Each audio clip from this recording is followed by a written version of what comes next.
Well, hello everyone, welcome.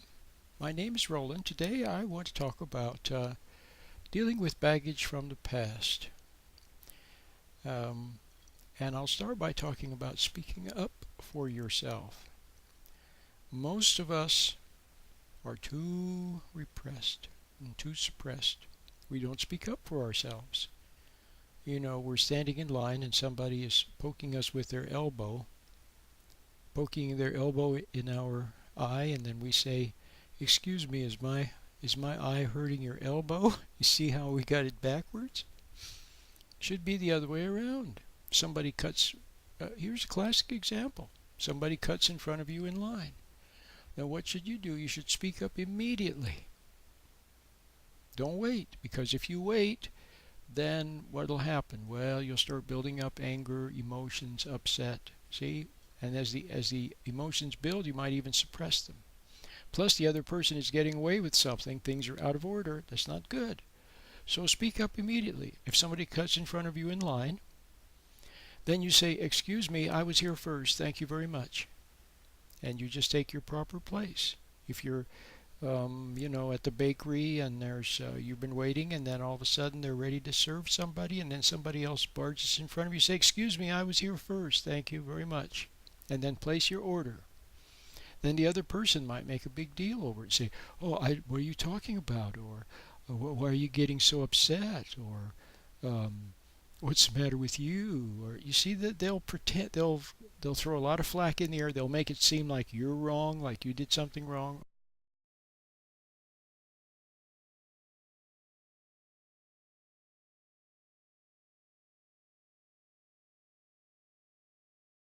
Okay, but it's very important to speak up. Start with little things. Don't start with the big things. I always say don't go and tell your boss off. If you go tell your boss off, you'd probably get fired. Not a good idea. Start with the little things. Little things. See, you've been too most of us have been too suppressed. And we don't speak up for ourselves. But it's not a nice thing. We go around and we think maybe we're a nice person because we just let everybody get away with things, but that's not nice. It's not nice to let everybody get away with things. Plus, underneath, you secretly judge and resent the people that are doing something that they shouldn't do. You judge them and you resent them. You see how sneaky that is? So what you must do from now on is learn to be bold and speak up for yourself. And when you start to speak up, there'll be a lot of suppressed emotion, okay? Because you've been suppressing all these years. Okay, so if it bubbles forward, let's say you speak up, but then there's anger in your voice. Okay? You're not really angry, but the anger comes out because it's just suppressed. So then you say to the person, "I'm sorry about the anger, but I'm still right about what I said." See? "I'm sorry about the anger, but I'm still right about what I said." And when you go to speak up to someone like your mom or like a teacher, someone who's like your mom or like a teacher or like an aunt or like your bossy older sister, you see what I mean? When you go to speak up to them, what's going to happen? Your heart's going to be pounding, your leg, you'll be shaking. Okay, well, fine, let's say you're all shaky. Okay, and they did something that's out of order and you're shaky. Okay, well, then just go ahead and be shaky and just speak up. It'll come out. Say, "Excuse me, what you just did wasn't right." Speak up for yourself. Okay, let the anger bubble forth. And so what's the secret to speaking up for yourself other than just doing it? The secret is to let go of resentment.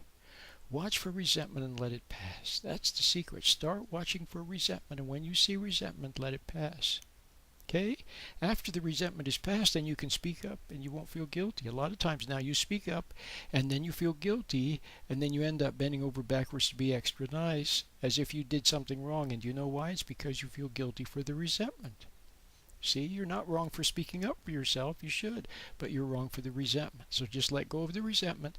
Then you can speak up for yourself without anger and without resentment. Okay? And if the anger bubbles forth, then just let it bubble forth. Say, "I'm sorry about the anger, but I'm still right about what I said."